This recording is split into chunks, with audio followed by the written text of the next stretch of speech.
আমি তো আমার তো সব কিছু আছে।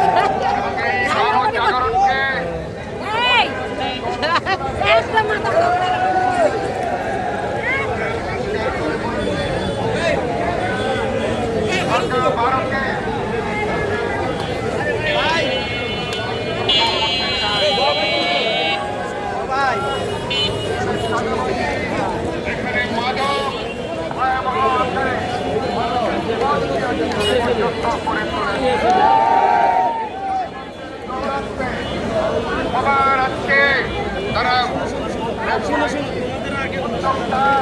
প্রত্যেকে আজকে চরম নাজেহাল অবস্থায় আছে। আগামী 12ই ফেব্রুয়ারি নির্বাচন হবে, চাঁদাবাজদের বিরুদ্ধে একটা রায়, মাদক তাদের বিরুদ্ধে একটা রায়।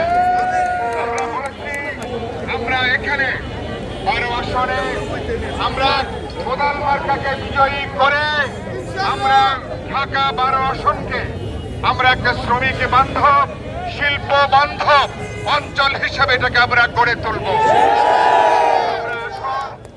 আমরা এখন আমাদের শুরু করব। ইতিমধ্যে আমরা গণসংযোগ শুরু হবে। এই গণসংযোগ আপনারা জানেন, ঢাকা 12 আসনে বিএনপির মার্কা হচ্ছে কোদাল মার্কা। ঢাকা 12 আসনে খালেদা জিয়ার মার্কা কোদাল মার্কা। ঢাকা 12 আসনে তারেক রহমানের মার্কা হচ্ছে ঢাকা 12 আসনে সম্মিলিত জোটের মার্কা হচ্ছে